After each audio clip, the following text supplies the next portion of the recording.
जय हिंद दोस्तों, स्वागत है आप सभी का आपके अपने चैनल पर। तो फटाफट से जुड़े सभी लोग, एक बार क्लास को सभी लोग शेयर कर दें अगर पॉसिबल है तो, नहीं तो शेयर करने का कष्ट ना करें, रह जाएंगे। चलो भाई, पहला करते हैं हम लोग फटाफट से। पहला काम करते हैं कि जो वर्ड आपके सामने लिखा हुआ है डायलेट, डायलेट क्या होता है? स्पिन, वीकेंड, वाइडन या पुश? कमेंट करो पहले का आंसर फटाफट से। और आपके पास समय है केवल 3 सेकंड का। 1 2 3। चलिए चढ़ते हैं। इसका मतलब होता है वाइडन करना, किसी चीज को और ज्यादा चौड़ा कर देना। बेसिकली ये आईज वगैरह के लिए यूज किया जाता है। आज मैं जब इसको डिस्कस कर रहा था अरुण सर के साथ, उन्होंने कहा आंखों में ड्रॉप डालते हैं तो उसको, उस प्रोसेस को डायलेट करना कहते हैं, जब ऑपरेट वगैरह करने के लिए आंखें जाती हैं। तो आइए हम लोग बात कर लेते हैं डायलेट। इसको पढ़ेंगे क्या? डायलेट। डायलेट एक वर्ब है, टू बिकम और to make something larger, wider और मोर ओपन। किसी चीज को और ज्यादा ओपन कर देना, और ज्यादा वाइडर कर देना, डायलेट कहलाता है। बढ़ा देना। Her eyes dilated with fear, उसकी आंखें डर से खुली की खुली रह गई। तो ये होता है डायलेट कर देना। ठीक है, जैसे आदमी आंखें कहता है अरे डर से किसी की आंखें खुली की खुली रह गई, तो her eyes dilated with fear. तो इस तरीके के सेंटेंसेस भी आपको आ गए। अगले वर्ड पे चलते हैं जो हमने उसमें लिखा था स्पिन। स्पिन का मतलब तो आपको मालूम है, आदमी कहता है बाल बहुत ज्यादा स्पिन कट गई। लेकिन स्पिन को जब एज अ वर्ब यूज करते हैं तो उसका मतलब क्या होता है कि किसी चीज को राउंड क्विकली, बहुत बहुत तेजी से किसी चीज को राउंड घुमा देना। That is called spin. He spun the globe to spin a ball, coin, wheel. इन सब चीजों को क्या किया जाता है? कोई बॉल हो गई, कोई कॉइन हो गया, कोई व्हील हो गई, इनको क्या किया जाता है? स्पिन किया जाता है।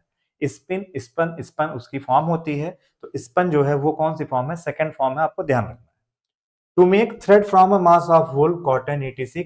आपको इस भी ध्यान रखना है कि रुई वगैरह से क्या बना लेना, आज से गोल गोल करके नहीं, इस तरीके से बना लेते हैं गोल सा, रुई या कॉटन से धागा बना लेते हैं, उसको भी स्पिन कहते हैं। ठीक है, उस प्रोसेस को करने की प्रक्रिया को स्पिन कहा जाता है। अब इसी स्पिन को अगर हम सेंटेंस में एज अ नाउन, हाँ, स्पाइडर स्पिन्स अ वेब, गौरैया क्या करती है? घोंसला बना लेती है, तो उसको भी क्या कहते हैं? स्पिन कहते हैं। देखो, स्पिन को एज अ वर्ब यूज कर रहे हैं। अब स्पिन को जब हम एज अ नाउन यूज करते हैं तो उसका मतलब हो जाता है an act of making something. ठीक है, she put a lot of spin on the ball, उसने बहुत ज्यादा स्पिन रखा किस पर? बॉल पर। स्पेशली जब कोई मुद्दा बहुत ज्यादा उलझा हुआ हो पॉलिटिक्स में, और वहां पे आपका एक ऐसा आए आंसर जो बहुत ज्यादा पॉजिटिव हो, तो उसको भी क्या कहा जाता है? उसको भी स्पिन कहा जाता है। A way of talking publicly about a difficult situation. Difficult situation में जब आप पब्लिकली टॉक करते हो तो उसको भी स्पिन कहा जाता है। तो अगर हम लोग थोड़ा सा समझने की कोशिश करें तो मेरे पढ़ाने का तरीका थोड़ा सा अलग है। मैंने डायलेक्ट को बताया, स्पिन को बताया, वीकेंड आप समझते हैं, वाइडन आप समझते हैं, पुश आप समझते हैं। तो आई थिंक ये वाला वर्ड आपको पूरी तरीके से क्लियर हो गया होगा।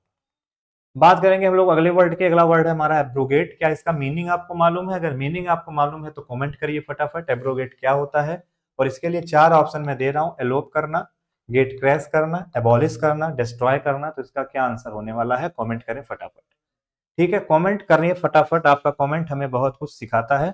अरे वाह, 27 लोग जुड़ चुके हैं, थैंक यू सो मच। ये आपका सपोर्ट है, आपका प्यार है जो मुझे और बेहतर करने के लिए मजबूर करता है। और मुझे उम्मीद है ये आंकड़े आज 50 तक पहुंचेंगे। दोस्तों, आप ही लोगों के हाथ में सब कुछ है, आप शेयर करेंगे तो बहुत अच्छा रहेगा। ठीक है,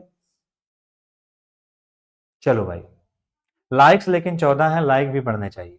एब्रोगेट क्या होता है? एब्रोगेट का मतलब होता है ऑफिशियली एंड लॉ, किसी लॉ को ऑफिशियली खत्म कर देना। तो उसके लिए वर्ड आएगा एबॉलिश। तो आंसर सी आपका सही हो जाएगा।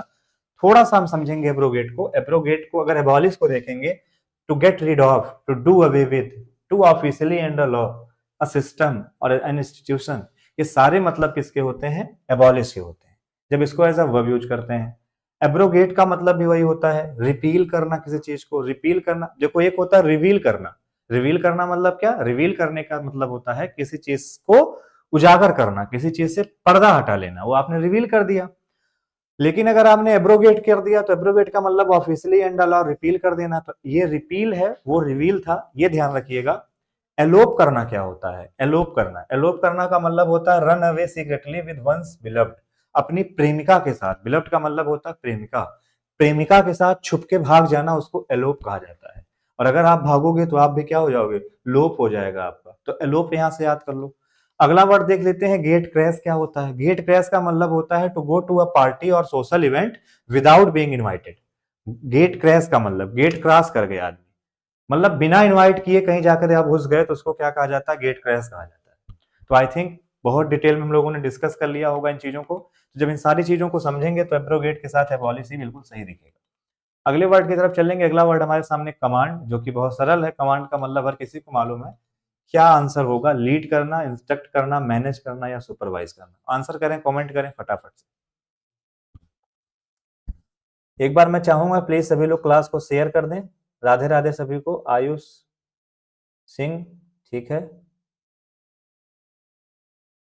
ठीक है, चलो सभी लोगों को बहुत अच्छा, बहुत अच्छी बात है। क्लास डेली होती है, बिल्कुल होती है।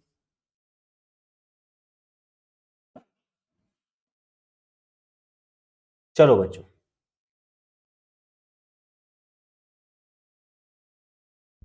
Command, yes.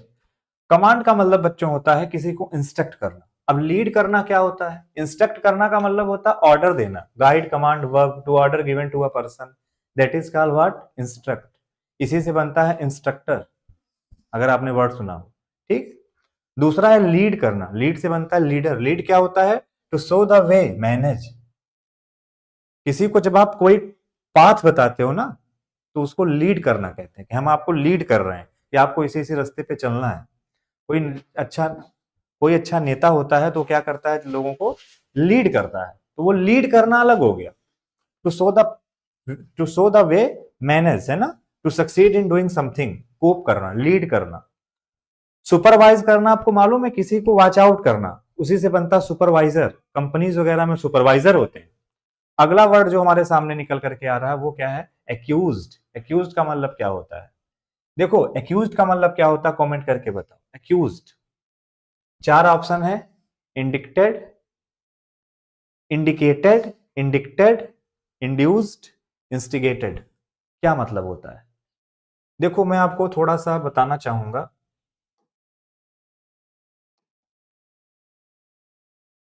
एक वर्ड होता है,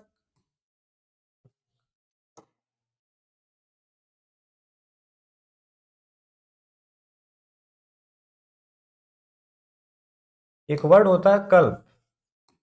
कल्प का मतलब होता है ब्लेम। और एक वर्ड बन जाता है इसी से कल्पेबल, माने होता अपराधी। एक वर्ड इसी से बन जाता है कल्प्रिट। कल्प्रिट माने भी अपराधी। एक वर्ड बन जाता है एक्स कल्प्रिट। एक्स कल्प्रिट माने किसी से आपने दोष को हटा लिया। और एक बन जाता वर्ड यहीं से इनकल्प्रिट, किसी पे आपने दोष लगा लिया। Is equal to accuse, is equal to indict, indict कर दिया आपने। इज इक्वल टू इम्पीच, ये कई सारे मतलब निकल जाएंगे। इंडिकेट करना, इशारा करना, तो इंडिक्टेड वर्ड इसका राइट आंसर हो जाएगा। बट ठीक है, क्योंकि आप लोगों की कमांड है कि बहुत डिटेल में हम पढ़ना चाहते हैं, तो मैं बहुत डिटेल में बहुत ज्यादा क्वेश्चन आप लोगों को कराने वाला हूँ। क्या इसी तरह की क्लास का आप लोगों को इंतजार था? एक बार कमेंट करके बताएं प्लीज। तो आंसर भी इंडिक्टेड। इंडिकेट मैंने आपको बता ही दिया। इंडिक्टेड का मतलब होता है officially charge somebody with a crime. Officially जब आप चार्ज करते हो किसी आदमी को तो उसको कहा जाता है इंडिक्टेड। दूसरा वर्ड देखेंगे एक्यूज्ड। एक्यूज्ड के साथ प्रेपोजिशन याद कर लो, ऑफ। एक्यूज्ड के साथ क्या आता है? ऑफ आता है। एक्यूज्ड का मतलब होता है to say that something wrong has been done, कि कुछ गलत हो गया, अपराध के लिए आता है, एक्यूज्ड हो गया। इंडिकेटेड का मतलब to show something that is true, indicate कर रहे हो, इशारा कर रहे हो। और इंड्यूस्ड बड़ा इंपॉर्टेंट वर्ड है, इसको कमेंट कर दीजिए एक बार सभी लोग, जितने लोग देख रहे हैं। इंड्यूस्ड का मतलब होता है टू फोर्स और परसुएट टू डू समथिंग, किसी को कोई काम करने के लिए फोर्स करना या मनाना, परसुएट करना, उसको कहा जाता है इंड्यूस करना। तो इंड्यूस करना, इंड्यूस्ड वर्ड वहां से आपको याद कर लेना। इसको एक बार फटाफट सभी लोग कमेंट करें, मैं आपके कमेंट देखना चाहता हूँ। ये संख्या 29 से आगे नहीं बढ़ेगी क्या भाई? संख्या एक बार तो 29 से ऊपर बढ़ाओ, सभी लोग शेयर करो सेशन को। Atul, Shivnandini, Saurabh, Surendra, hacker, rainbow, shorts, Om Shukla, devil boy. चलो सभी लोग 30 पहुंच चुके हैं हम लोग, बहुत अच्छा है। और 27 लाइक हो चुके हैं, बहुत अच्छा है। Thank you so much everyone. ये संख्या 30 से आज मुझे उम्मीद थी कि 50 हो जानी चाहिए। इंड्यूस्ड देखिए सारे बच्चे टाइप कर रहे हैं एक तरफ से, बहुत अच्छा। चलिए बात करते हैं, अगले वर्ड की तरफ चलते हैं। ओहो, इंस्टिगेटेड क्या होता है? इंस्टिगेटेड का मतलब होता है टू मेक समथिंग स्टार्ट और हैपन, किसी चीज को होने देना, किसी चीज को शुरू होने देना, उसको क्या कहा जाता है? इंस्टिगेट कहा जाता है। उसको इंस्टिगेट कहा जाता है, टू मेक समथिंग स्टार्ट और हैपन। तो ये भी आपको इंस्टिगेटेड भी याद रखना है, इसको भी एक बार कमेंट कर देना है। अगले वर्ड पे चलेंगे, मोटिव। मोटिव का मतलब क्या होता है? डियर ऑल, मैं आपको बता दूं, जो लोग बच्चे अभी जुड़ रहे हैं उनको 32 लोग हो चुके हैं। जो लोग अभी जुड़ रहे हैं मैं उनको बता दूं कि ये क्लास बहुत इंपॉर्टेंट है, ऑल इंडिया इंग्लिश मॉक है ये। इसमें हर लेवल के क्वेश्चन आपको देखने को मिलेंगे। आप किसी भी गवर्नमेंट एग्जाम की तैयारी कर रहे हो, ये क्लास आपके लिए बहुत ज्यादा यूजफुल होने वाली है।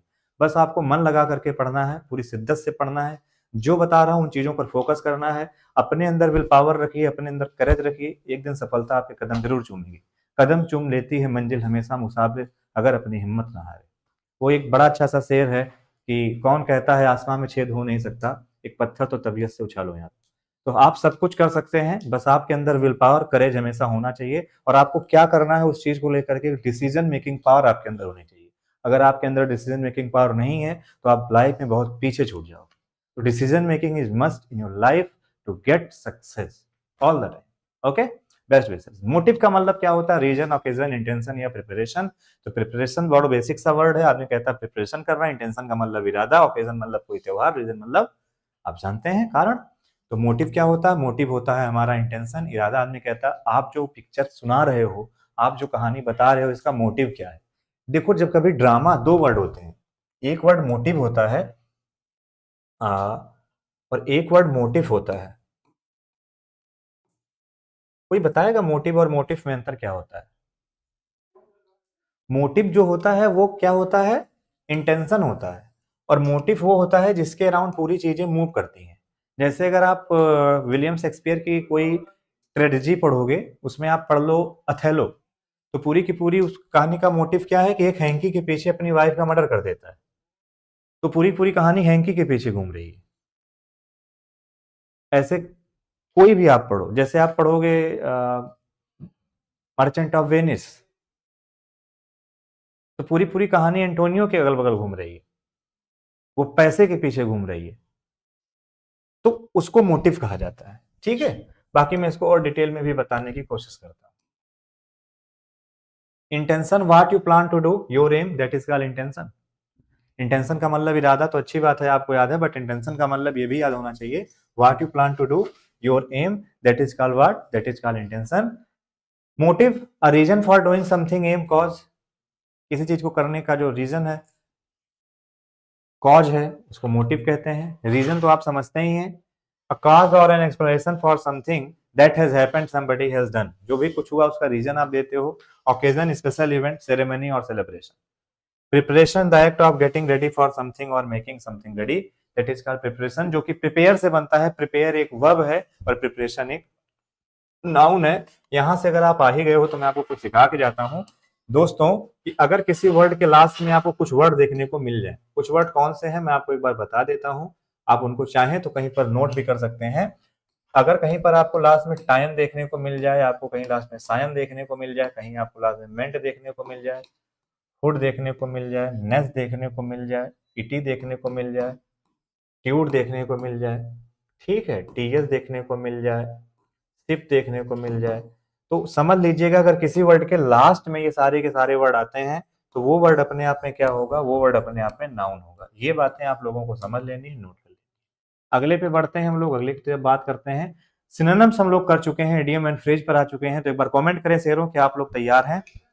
31 are watching me, please share everyone. 16 Nigam, Sujal, Surendra, gamer the Nitin, चलो एक बार शेयर कर दो भाई सभी लोग क्लास को।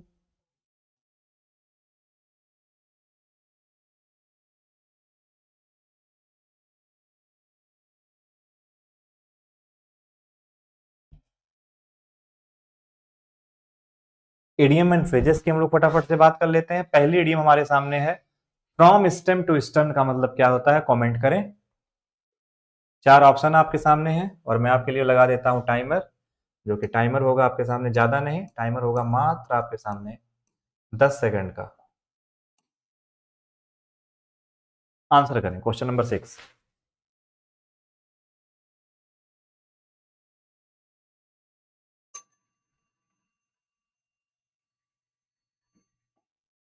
इसका आंसर है ए, जहाज के all the way from front of a ship to the back, that is called from stem to stern. तो आंसर इसका ए है। अगले क्वेश्चन पे चलेंगे। ओवर एज द पडिंग, इसका मतलब क्या होता है? आंसर करें क्वेश्चन नंबर 7 का। आपके सामने टाइमर लगा देता हूं मैं 10 सेकंड का। टाइमर स्टार्ट हो चुका है, चलिए करिए। Over egg the pudding.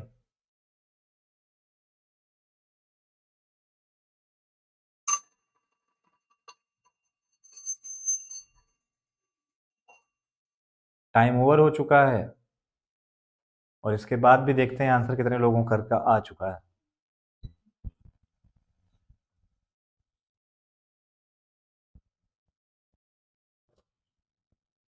हाँ, मैं इडियम्स में का मीनिंग बता रहा हूं। इसका मतलब होता है add unnecessary detail to make something seem better और वर्स। किसी चीज को बढ़िया करने के चक्कर में और ज्यादा अननेसेसरी इंफॉर्मेशन मिला करके बेकार कर देना, that is called over egg the pudding.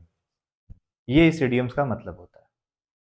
अगला देखेंगे, to spoil something by trying too hard to improve it, वही चीज जो मैंने भी आपको बताई है। Turn over a new leaf. आराम से कमेंट करें, मैं टाइमर नहीं लगा रहा हूं। बताएं। Change one's behaviour for the better, अपना बिहेवियर बदल देना। Read between the pages of a book. Read between the lines का मतलब होता है कि गूढ़ रहस्यों को समझ लेना। रीड बिटवीन द लाइंस वो तो है नहीं। डू अ समर सॉल्ट, क्या ये मतलब होता है? या डू अ न्यू जॉब, तो क्या मतलब होता है turn over a new life? तो टर्न ओवर या न्यू लाइफ का मतलब होता है change one's behaviour for the better, यानी एक नई शुरुआत करना, अपने बिहेवियर को बदल देना कुछ बेहतर के लिए, उसको कहा जाता है turn over a new life. अगला वर्ड जो हमारे सामने लिखा है, इसे turn over a new life के बारे में जो भी एग्जांपल वगैरह है, पीडीएफ मिलेगी, आराम से पढ़ लीजिएगा। पीडीएफ के लिए आप हमारे चैनल को ज्वाइन कर सकते हैं। English with Vinay Mishra Telegram पे हमारा चैनल है। विद है या बाई है, ऐसे कुछ है, आप देख करके उसको ज्वाइन कर सकते हैं। ठीक है। अगला देखेंगे, take up the hatchet. Take up the hatchet का मतलब क्या होता है? Behave formally, pursue a chance, be caught in a trap, prepare for go to war. Take up the hatchet का मतलब होता है प्रिपेयर फॉर और गो टू वार, युद्ध के लिए बिल्कुल तैयार होना या युद्ध में जाना, ये इसका मतलब होता है। अगला देखते हैं, एट लूज एंड्स का मतलब क्या होता है? 4 ऑप्शन है। Tie two loose ends of a thread, एक थ्रेड से 2 लूज एंड को बांध देना। Keep options open, options open रखना। इन एन अनसर्टेन सिचुएशन, या रिप्लाई डेट, या रिपे डेट्स, या अपने जो कर्जे हैं उनको रिपे करना। तो एट लूज एंड्स का मतलब होता है इन एन अनसर्टेन सिचुएशन, किसी की एंडिंग बहुत ज्यादा लूज है तो अनसर्टेन सिचुएशन में है भाई, वो डिसाइड ही नहीं कर पाएगा कुछ, वो अनसर्टेन है, अनश्योर है। चलो, ये भी हो चुका है आपके सामने। कॉमन एरर पे आ जाते हैं। पहला आपके सामने क्वेश्चन है, इसके 4 ऑप्शन है, ए बी सी डी। आपको बताना है इसमें कहां पर एरर है। क्वेश्चन नंबर 11, फटाफट से कमेंट करें। अरे वाह, धन्यवाद आप सभी को। 36 लोग जुड़ चुके हैं अगर यहाँ पर, तो एक बार 40 तक पहुंचा दिया जाए प्लीज। और आप लोग रोज जुड़ा करिए 7 बजे। संडे को आप लोग अपना टॉपिक डिमांड करिए, संडे को उस टॉपिक वाइज प्रैक्टिस कराऊंगा।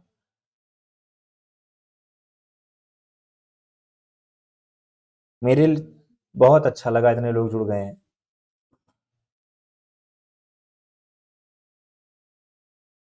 लोग कह रहे हैं ए पार्ट में गलती, आइए देख लेते हैं। They will leave the office at 6 and reach at home by 7, no error. आ जाओ देखते हैं बच्चे इसमें सेंटेंस में एरर क्या है। खैर, मैं कहता हूं दे विल लीव द ऑफिस, उन्होंने ऑफिस को छोड़ दिया, यहां तक तो गलती नहीं है। एट 6, तो आपको यहां से एट ऑन और इनको समझ लेना है। दिन के 24 घंटे के अंदर जितना भी समय आता है उसके लिए एट लगाया जाता है। अगर कोई डे लिखी गई हो या कोई डेट लिखा गया हो तो उसके लिए ऑन लगाया जाता है। On Monday, on Saturday, on Tuesday, on Wednesday, on 1 November, on 2 November, on 17 November, on 1 January, on 14 फरवरी, कुछ इस तरीके से ऑन लगाया जाता है। मंथ आ गया, ईयर आ गया, ओकेजन आ गया, तो उसके लिए इन लगाया जाता है। But at 2 AM, eight 2 o'clock, ये सारी बातें याद रखेंगे। एट लगता है तो एट 6 भी बिल्कुल सही है। 3 चीजें यहां से मैंने एक्सप्लेन कर दी। एंड रीच एट, तो आपको यहाँ पे समझना होगा जो रीच होता है, रीच का मतलब ही होता है arrive at. Reach is equal to arrive at. तो अगर रीच का मतलब ही होता है अराइव एट, तो आपको यहाँ पे समझ लेना होगा कि reach is equal to arrive at, तो रीच के बाद एट लगाने की जरूरत नहीं है।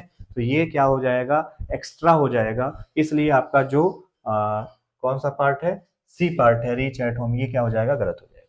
सभी लोग एक बार कमेंट कर दें, सबको समझ में आ गया। अगले क्वेश्चन की तरफ बढ़ेंगे। The new lecturer seems to be very popular with most of the class. With most of the class.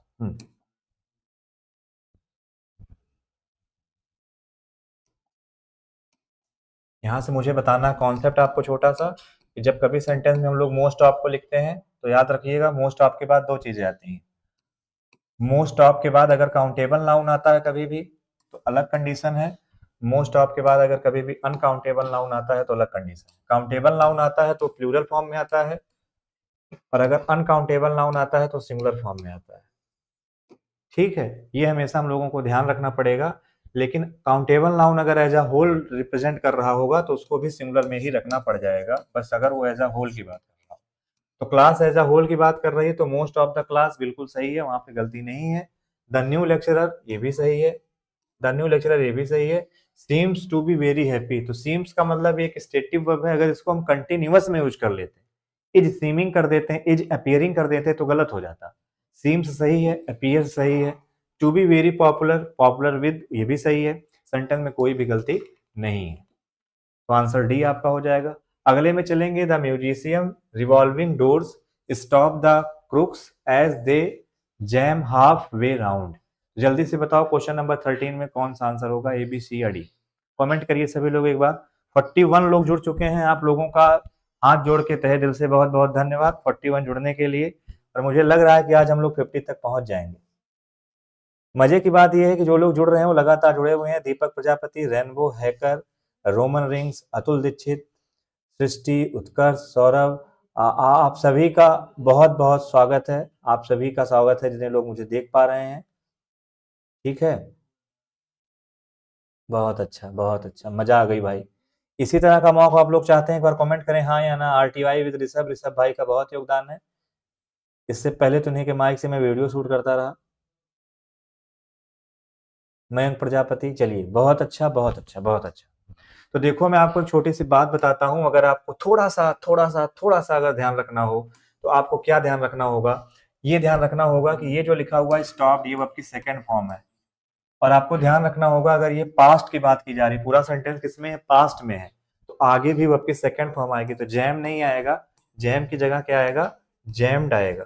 तो जैम्ड हमको इस्तेमाल करना पड़ेगा। जैम का मतलब क्या होता है, जैम्ड का मतलब क्या होता है, जैम हाफ वे राउंड का मतलब क्या होता है, जैम जैम जैम का मतलब घुमा देना, बंद कर देना, जाम कर देना एक तरीके से। That is called jam half way round, आधा घुमा दिया। ठीक है, अगला देखते हैं। He had no excuse for attacking that old man. बहुत अच्छा है, क्योंकि हमने पढ़ रखा होता है, रट रखा होता है कि एक्यूज के साथ ऑफ लगाया जाता है। लेकिन जब कभी भी होमोनिम्स या पैरोनिम्स से गलती बनती है तो उस पर हम लोग सेंटेंस नहीं कर पाते। तो ये गलती कुछ वैसी ही है। आइए, ए बी सी डी आपके सामने ऑप्शन है, बताइए मुझे गलती कहां पर हो रही, फटाफट मुझे कमेंट करिए सभी लोग। जी जी जी, बिल्कुल इसी तरह की क्लास में लेकर के रोज आप लोगों के लिए आऊंगा, जो कि सुपर फास्ट क्लास होगी। आप देखेंगे 26 मिनट में हम लोग कितना कुछ डिस्कस कर रहे हैं। सुपर फास्ट क्लास है, क्लास में क्लोज पैसेज भी है, वो भी हम लोगों को डिस्कस करना है।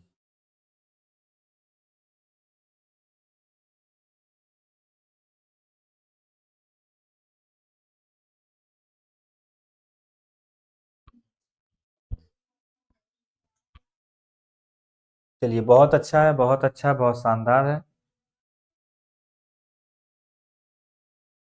गलती कहीं पे दिखी आप लोगों को?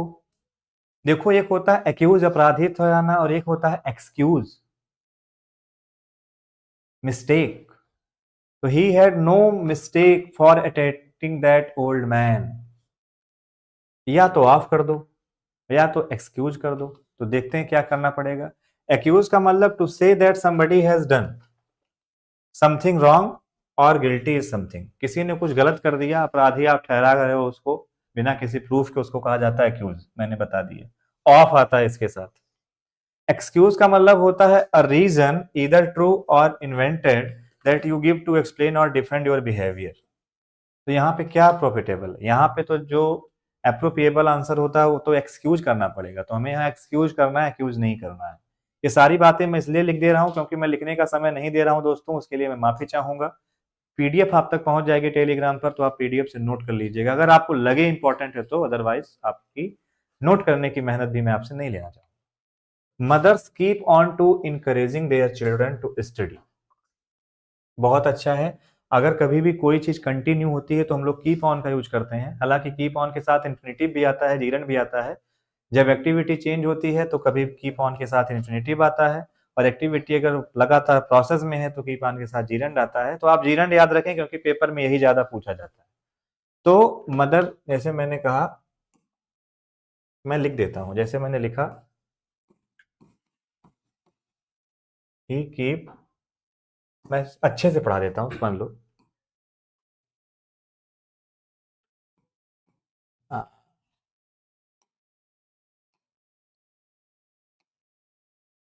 ही स्टॉप्ड एट होम, वह घर पे रुका, या स्टॉप्ड की जगह लिखो stayed at home.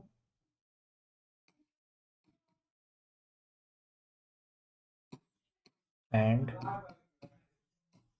Kept on. दूसरा है he went to home, he went to library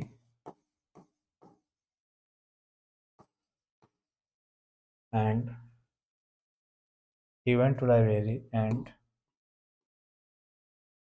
kept on।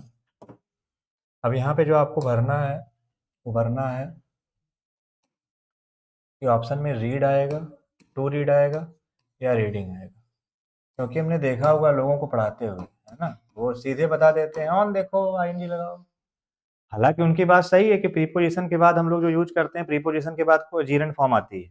लेकिन यहाँ पर क्या होगा मुझे बताओ। पूनम कपूर, आयु सिंह चौहान, दीपक प्रजापति, ओम शुक्ला, बहुत अच्छा सभी का योगदान मिल रहा है मुझको, बहुत शानदार योगदान मिल रहा है। चलिए मुझे बताइए फटाफट से, जल्दी बताइए। प्रभु की दया रही तो हम लोग बहुत जल्दी, बहुत ज्यादा लोग हम लोगों को देखेंगे।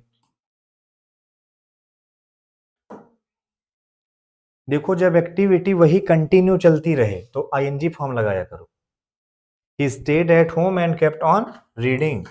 घर पे रुका, पहले भी पढ़ रहा था और आगे भी पढ़ता रहा। एक ही एक्टिविटी क्या हो गई, कंटिन्यू हो गई। तो जब वही एक ही एक्टिविटी कंटिन्यू हो तो आईएनजी फॉर्म, और जब एक्टिविटी क्या हो, चेंज हो जाए, तो to be one. He went to library, पहले लाइब्रेरी गया, फिर पढ़ने वाली एक्टिविटी में आएगा, केप्ट है ये भैया। तो एक्टिविटी चेंज हुई तो अब यहां लिखना पड़ेगा टू रीड। तो केप्ट ऑन फ्रेज को देख करके हमेशा आईएनजी नहीं लगाया जाता है, उसके साथ इंफिनिटिव भी आता है जब एक्टिविटी क्या होती है, एक्टिविटी चेंज हो जाती है। तो ये भी आपको तैयार रखना पड़ेगा, इस लेवल की नॉलेज भी आपको रखनी पड़ेगी। तो अब ये सेंटेंस बताओ, इसमें गलती क्या है ये बताओ। तो बिल्कुल सिंपल सी बात है, कीप ऑन एनकरेजिंग आएगा, टू हट जाएगा सेंटेंस में। ठीक है, continue doing something, it is superfluous to use preposition to, to हटा दो। हाँ, ये है क्लोज पैसेज, जरा इसको देखो, जिसका आप लोगों को शायद इंतजार भी होता है, और इसको बहुत धीरे धीरे पढ़ाना पड़ेगा। इसको बहुत धीरे धीरे पढ़ाना पड़ेगा, मुझे मालूम है।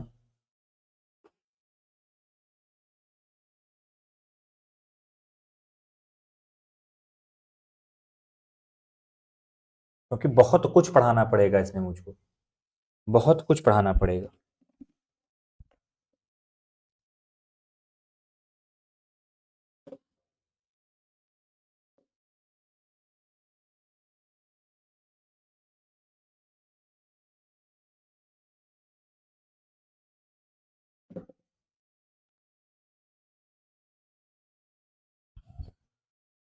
चलिए बताइए।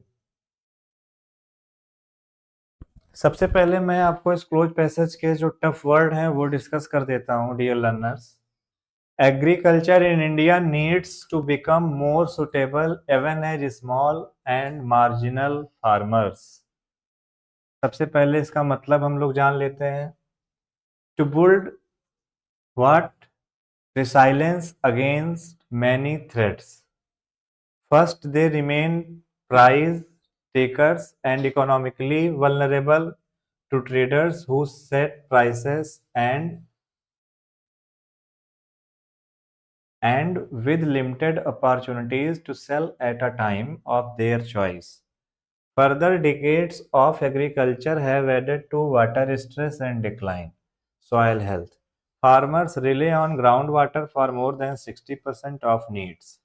Chemical fertilizers once used to soil nutrients have been applied to so intensively that the long-term health of soil is now of deep concern. अब पूरे का क्या मतलब है? कुछ वर्ड्स हैं, पहले उन वर्ड्स को देख लो. मार्जिनल एक वर्ड आया था. मार्जिनल का मतलब क्या होता है? मार्जिनल का मतलब होता है छोटा, लघु, स्मॉल इन साइज और इंपॉर्टेंस. जो चीज साइज में या इंपॉर्टेंस में कम है उसको मार्जिनल कहा जाता है. कमेंट करिए एक बार, मार्जिनल किसे कहा जाता है? जो चीज साइज में या इंपॉर्टेंस में कम है. श्याम वर्मा, अच्छा रजत वर्मा, रजत वर्मा भी, अच्छा, रजत, बिल्कुल रजत जी. तो थोड़ा सा हम लोग इसको समझते हैं कि मार्जिनल का मतलब होता है स्मॉल इन साइज और इंपॉर्टेंस. कि कोई चीज साइज या इंपॉर्टेंस में क्या है, कम है, तो उसको मार्जिनल कहा जाता है. The differences are marginal. जो दोनों में डिफरेंस है, जैसे मैं कह दूं कि ये भी ब्लैक है, ये भी ब्लैक है, दोनों में क्या डिफरेंस है, तो इनका जो डिफरेंस है वो बहुत ही मार्जिनल है, बहुत ही मामूली सा है, बहुत हल्का. अगला वर्ड जो हमारे सामने लिखा हुआ है दैट इज कॉल्ड रिसाइलेंस. तो रिसिलेंस पढ़ते हैं हालांकि इसको. तो रिसिलेंस का मतलब होता है रोग आदि से संभलने का सामर्थ्य. जो आपके अंदर इम्यून सिस्टम होता है, इम्यूनिटी होती है, उससे हम लोग क्या कहते हैं? रेसिलेंस कहते हैं. तो रेसिलेंस बड़ा अच्छा सा वर्ड है जो आपको याद होना चाहिए. पीडीएफ में इसकी दे दूंगा, आप लोगों को परेशान होने की जरूरत नहीं. अगला वर्ड देखते हैं थ्रेट. थ्रेट का मतलब क्या होता है? थ्रेट एक नाउन है जिसका मतलब होता है वार्निंग.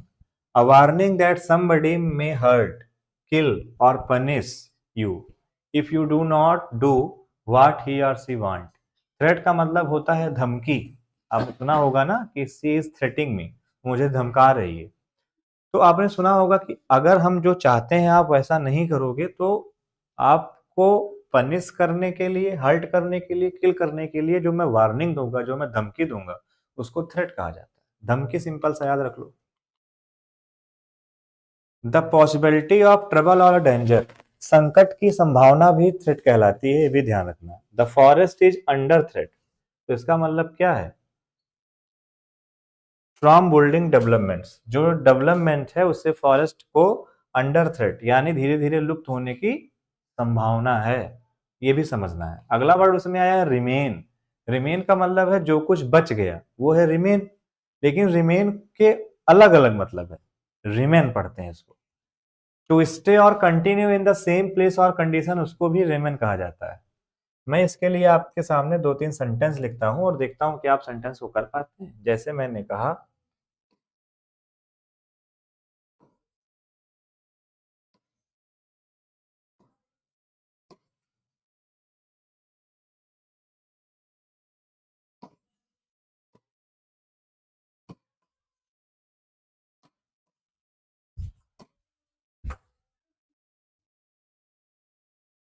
क्या लिखा हुआ सेंटेंस में, इसको देखें. He was happy although he got failed. He was happy although he got failed. हाँ बच्चों, आंसर करो फटाफट से.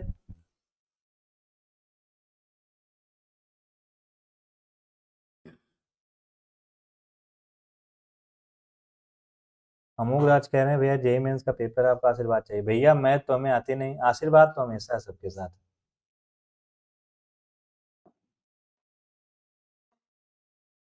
बिल्कुल हैकर, बिल्कुल अतुल, बिल्कुल सही. बिल्कुल सही जा रहे हैं आप लोग, बिल्कुल शानदार कर रहे हैं, बहुत अच्छा. तो सेंटेंस सही है नहीं है? सेंटेंस गलत हो गया. ही वाज हैप्पी उसकी स्टैटिक स्टेट है कि वो आदमी क्या है, वो आदमी खुश था. लेकिन कह रहा है ऑल्दो ही गॉट फेल्ड, इसका मतलब पहले भी खुश था और फेल होने के बाद भी खुश है. तो जब एक ही स्टेट कंटिन्यू होती है तो उसके लिए हम लोग यूज करते हैं इजम और वाजवर का नहीं, उसके लिए हम लोग यूज करते हैं रिमेंड का. ही remained happy, he stayed happy, he kept happy. ये स्टेटिव वर्ब्स यूज की जाती हैं. वही स्टेट कंटिन्यू रही. ठीक है, तो वही चीज मैं यहाँ पे समझाने की कोशिश कर रहा था आप लोगों को. टू स्टे और continue in the same place और condition that is called remain. उसको क्या कहा जाता है? रिमेन कहा जाता है.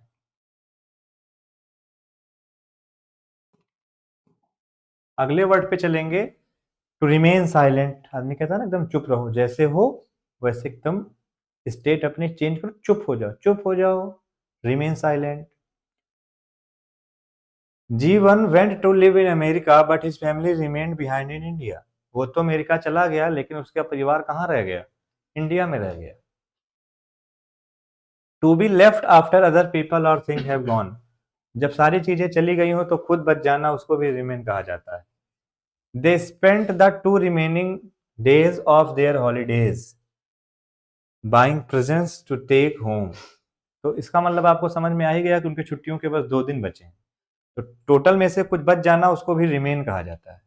वल्नरेबल का मतलब क्या होता है? वल्नरेबल मैंने कल की क्लास में कराया होगा, अगर आपको याद होगा कि वल्नरेबल का मतलब क्या होता है, दैट कांट बी अटैक्ड, वो था इनवल्नरेबल, और ये है वल्नरेबल। इसका मतलब दैट कैन बी अटैक्ड, जिसके ऊपर अटैक किया जा सकता हो। मामूली सी चोट लगे, हाँ हाँ हाँ कुमला गए, कुछ इस टाइप के। Weak and easy to hurt physically और इमोशनली, इसके लिए वर्ड आता है vulnerable. Poor organisation left the troops vulnerable to enemy attack. Vulnerable हो गया, ये हो तो गया। ट्रूप का मतलब तो पता है सबको, सेना होती है।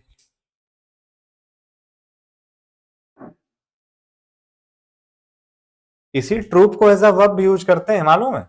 तब इस ट्रूप का मतलब होता है टोली बनाकर कहीं आना, सेना बना करके कहीं आना। जैसे सेंटेंस है, when the bell rang everyone trooped into the hall. जब घंटी बजी तो सारे लोग ट्रूप्ड इनटू द हॉल, मतलब हॉल में आ गए। अब ये आपके सामने क्या भरना चाहिए, आप ये बताएं।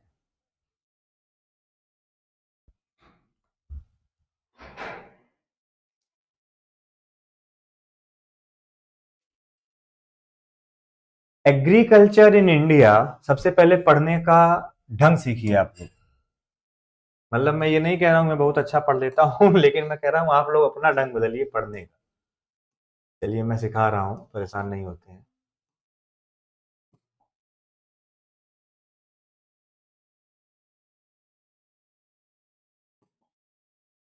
एग्रीकल्चर इन इंडिया यानी इंडिया का जो एग्रीकल्चर है, needs to become more sustainable, जो लंबे समय तक सस्टेन कर जाए, लंबे समय तक चल जाए, ऐसा होने की जरूरत है। Even as small and marginal farmers, यहां तक कि जो मार्जिनल नहीं मालूम है मतलब छोड़ दो, यहां तक कि जो छोटे, आपको एक छोटी सी बात बताऊं, एंड इक्वल रैंक को जोड़ता है। एंड के पहले स्मॉल लिखा हुआ है तो एंड के बाद भी जो आएगा उसका मतलब भी स्मॉल ही से होगा। तो मार्जिनल का मतलब भी छोटा होता है। तो देखो एंड से काम चल गया। और नहीं मतलब मालूम है तो इसको छोड़ दो, ये लो काट दिया मैंने इसको। Small, small farmers to build what, resilience against many threats. तो वो कुछ ऐसा बनाते हैं बहुत सारी चुनौतियों से, बहुत सारे धमकियों से बचने के लिए। चुनौतियां धमकियां उनको मिलती होंगी, उससे बचने के लिए बनाते हैं। क्या करते हैं वो? दे नीड सुपरवाइज या स्ट्रगल या नेगोटिएट या एड्रेस। कमेंट करें। सुपरवाइज का मतलब होता है निगरानी करते हैं, तो क्या वो निगरानी करते हैं चुनौतियों से बचने के लिए, जो धमकियां किसी के द्वारा दी जाती हैं, या उनको उसकी जरूरत होती है, या उसको नेगोटिएट करते हैं या एड्रेस करते हैं। तो आपको सिंपल सा पता होना चाहिए, वो स्ट्रगल करते हैं। Agriculture in India needs to become more sustainable even as small and marginal farmers struggle to build resilience against many. वो मतलब उनको स्ट्रगल करना पड़ता है अगेंस्ट मैनी थ्रेट्स, बहुत सारे थ्रेट्स के अगेंस्ट में। अब इसमें 2 वर्ड आए हैं, आइए उन वर्ड्स को समझ लेते हैं। सुपरवाइज करना क्या होता है? हालांकि आर साइलेंट हो जाता है तो इसको पढ़ते हैं सुपरवाइज। क्या पढ़ेंगे? सुपरवाइज। सुपरवाइज का मतलब होता है टू वॉच समबडी। अभी मैंने बताया ना, किसी को वॉच आउट करना सुपरवाइज हो गया। नेगोटिएट का मतलब क्या होता है? नेगोशिएट का मतलब क्या होता है? नेगोशिएट का मतलब होता है to talk to somebody in order to decide और एग्री अबाउट समथिंग। किसी चीज को डिसाइड करने के लिए किसी से बात करना नेगोशिएट कहलाता है। तो नेगोशिएट याद हो गया होगा। The unions are still negotiating with management about this year pay claim. The union है वो अभी भी क्या कर रही है? अभी भी बातचीत कर रही है किसी समझौते पर किसी मुद्दे पर निर्णय या समझौते के लिए किसी से बातचीत करना, उसको कहा जाता है निगोशिएट करना। तो फार्मर्स तो निगोशिएट कर नहीं रहे हैं, तो स्ट्रगल ही ऑप्शन बचेगा, स्ट्रगल ही सही हो जाएगा। अगला देखिए, agriculture in India needs to become more sustainable even as small and marginal farmers struggle to build resilience against many threats. First, they remain price takers and economically vulnerable. क्या? Naive, beholden, favorable, unbound, dominating. Comment करें जरा। अब level के question थोड़े से आए।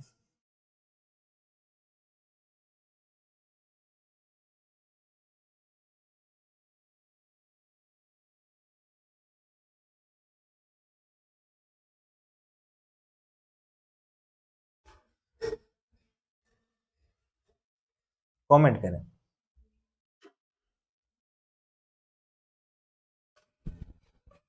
बत्तीस लोग देख रहे हैं।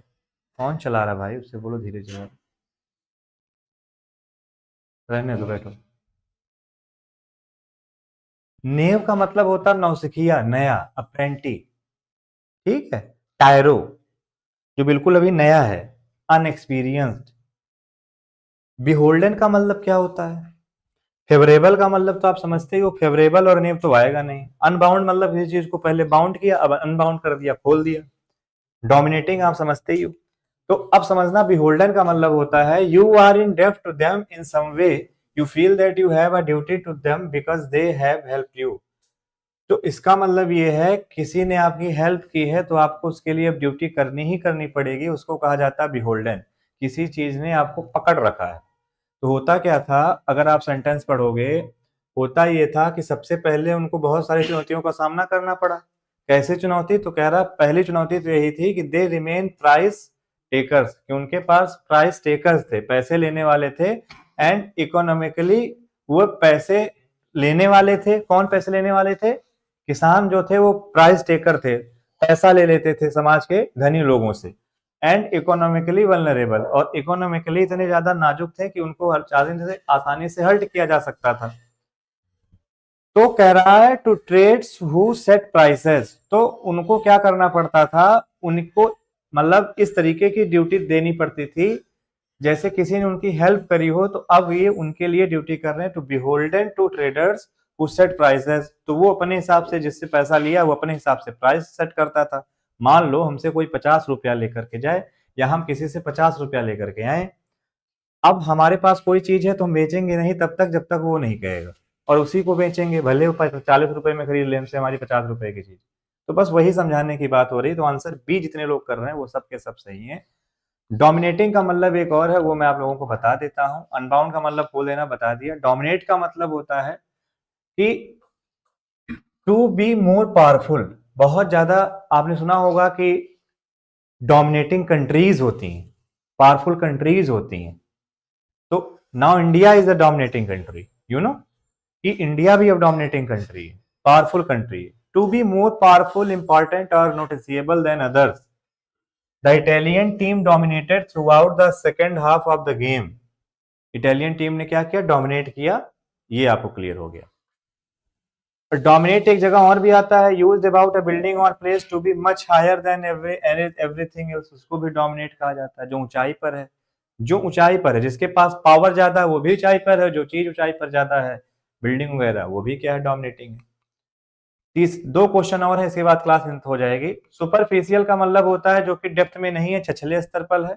और इंटेंसिव का मतलब होता है involving a lot of work और care, involving a lot of work और care in a short period of time. बहुत सारा काम बहुत शॉर्ट समय में करना, दैट इज कॉल्ड इंटेंसिव। तो चलिए देखते हैं क्या हो जाएगा। Set price and with limited opportunities to sell at a time their choice. Further decades of agriculture have added to water stress. आगे चल के क्या करना पड़ा? आगे चल के क्या करना पड़ा? क्योंकि उनके पास लिमिटेड पानी होता था, लिमिटेड अपॉर्चुनिटीज होती थी। तो यहां पर भी आंसर क्या हो जाएगा? इंटेंसिव हो जाएगा। तो intensive is the right answer कि further decades of intensive agriculture. Intensive agriculture का मतलब क्या है भाई? सुपरफिशियल एग्रीकल्चर तो था नहीं छिछले स्तर पर। टायरिंग माने टायरिंग तो आप समझते हैं, थकाने वाला। टायरिंग तो था नहीं, फियरलेस तो था नहीं, ये क्या हो गया, मक्खी आ गई होगी। फियरलेस तो था नहीं, अनडेवलप्ड तो था नहीं, तो आंसर एक ही है, इंटेंसिव। इंटेंसिव का मतलब मैंने आपको बताया ना, involving a lot of work in a short period of time. तो ये सेकंड हमारा क्या था कि with limited opportunities to sell at a time of their choice, further decades of intensive agriculture. Decades का मतलब होता है शतक, एक दशक पूरा, दैट इज कॉल्ड डिकेड। वो क्या था, इंटेंसिव एग्रीकल्चर। इंटेंसिव एग्रीकल्चर का मतलब कि आपको बहुत कुछ करना है लेकिन एक शॉर्ट पीरियड ऑफ टाइम में करना है, क्योंकि आगे सेंटेंस में कह रहा है कि farmers relay on, relay on का मतलब डिपेंड ऑन, कि फार्मर्स जो थे वो डिपेंड होते थे ग्राउंड वाटर पर। For more than 60% of, for more than 60% of needs. Energy माने ऊर्जा होती है, ड्रिंक माने पीना, कल्टीवेट माने होता है, कल्टीवेटर देखा गांव में, कल्टीवेट माने होता है जोतना। खेत वगैरह को जब इस तरीके से हल से जोता जाता है उसको कल्टीवेट करना कहते हैं। और सो का मतलब होता है, एक तो सो का मतलब किसी चीज को बोना होता है, बीज वगैरह बोना, और सो का मतलब मादा सुअर भी होता है। दोनों मतलब होते हैं सो के, ये आपको ध्यान रखना होगा। इरिगेशन जो वर्ड लिखा गया है इसका मतलब होता है जो कृत्रिम उपकरणों द्वारा सिंचाई की जाती है। आपने देखा होगा किस तरीके से होता है, ऐसे पानी अपने आप झरझर झरझर निकलता है, कृत्रिम सिंचाई, उसको कहा जाता है इरिगेट। इरिगेशन नाउन वहीं से बना है। तो यहाँ आंसर क्या हो जाएगा, यहाँ आंसर ए हो जाएगा, क्योंकि farmers relay on ground water for more than 60% of irrigation. जो उनकी सिंचाई होती थी उसका 60% वो ग्राउंड वाटर पे डिपेंड करते थे। Chemical fertilizers once once term health और सॉइल्स इन नाउ, हाँ ई कहाँ गया, अच्छा अच्छा, यहाँ केमिकल फर्टिलाइजर्स वन। देखो मैंने सो का मतलब बताया है, मादा सुअर भी होता है, and to plant seeds in the ground मतलब बोना भी होता है। इरिगेशन का मतलब the watering of land by artificial means, means का मतलब साधन द्वारा, टू फोस्टर प्लांट ग्रोथ, ये बढ़ा दिया मैंने। अब इसमें बताएं इसका आंसर क्या होगा सभी लोग, क्वेश्चन नंबर 5 का कमेंट करें फटाफट से। कितने लोग देख रहे हैं, 31 are watching me now. Ram Ram Kriyansh, Kriyas, Kriyas Vikas, नाम बड़ा खतरनाक है।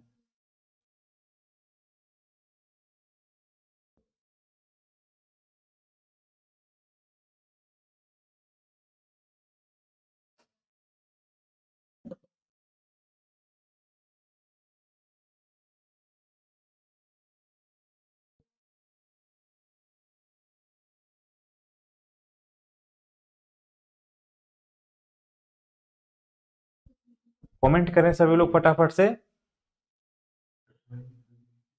ग्रो करना अलग हो गया, कह रहा केमिकल फर्टिलाइजर्स वंस, कह रहा जो, ये क्या हो गया, कह रहा जो केमिकल फर्टिलाइजर्स थे ये क्या है,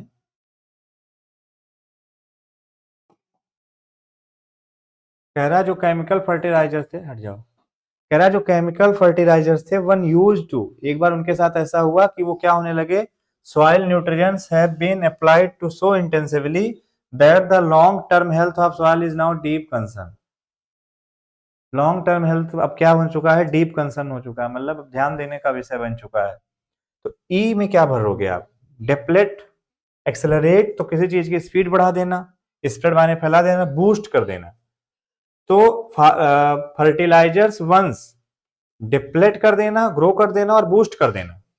तो बूस्ट, बूस्ट माने किसी के अंदर जाकर के एनर्जी डाल देते थे, तो फर्टिलाइजर्स बूस्ट सॉइल न्यूट्रिएंट्स, तो न्यूट्रिएंट्स, ठीक है, तो बूस्ट करना आपका सही आंसर हो जाएगा। डिप्लीट का मतलब होता है to reduce the amount of something. अब फर्टिलाइजर डालोगे तो रिड्यूस तो करेगा नहीं, तो डी तो गलती हो गया। ग्रो तो वो खुद करेगा नहीं, दूसरे से कराने के लिए हमें क्या लिखना पड़ेगा, उसके लिए हमें लिखना पड़ेगा वर्ड बूस्ट कर देना। तो इसका आंसर हो गया ई। तो ये आपके आंसर्स हैं क्लोज पैसेज के। आई होप क्लास आप लोगों को समझ में आई होगी। अब जरा मैं आप लोगों से 2 मिनट रूबरू हो लेता हूं। किसी को कहीं से कुछ भी कैसा भी डाउट हो, टॉपिक हमने पढ़ाया हो नहीं पढ़ाया हो, कहीं से पढ़ाए हो, पूछ लो। 5 मिनट आपके सामने हो।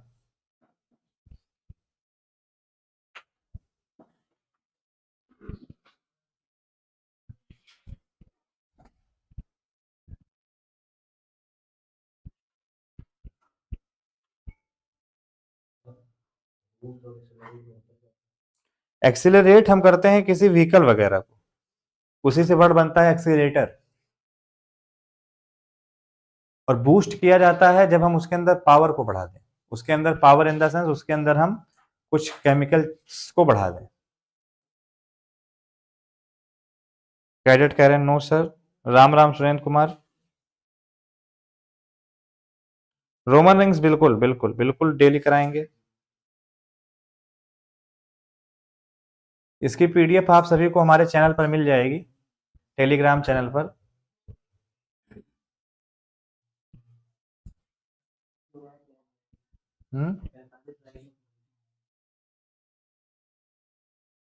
और आज 45 लोग जुड़े थे, उनका सब बहुत बहुत धन्यवाद। शो का मतलब श्याम वर्मा बोना भी होता है और शो का मतलब मादा सुअर भी होता है, दोनों मतलब होते हैं शो के।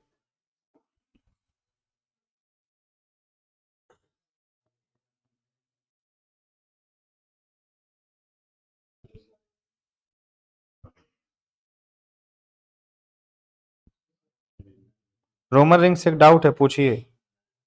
कैडेट कह रहे हैं सर और वोकेबलरी दो। ठीक है कैडेट, कल से और वोकेब बढ़ जाएगी। और वैसे भी मैंने बहुत करा दिया है भाई, 1 घंटे में बहुत कंटेंट करा दिया। रेनबो शॉर्ट्स कह रहे हैं सर मैथ की क्लास भी चलवाइए।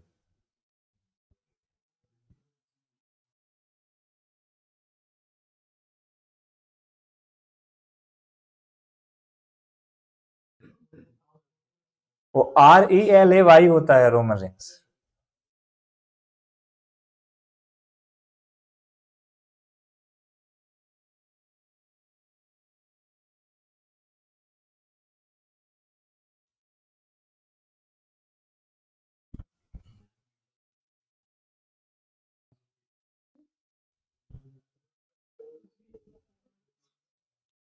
नहीं अब क्लास नहीं चलेगी।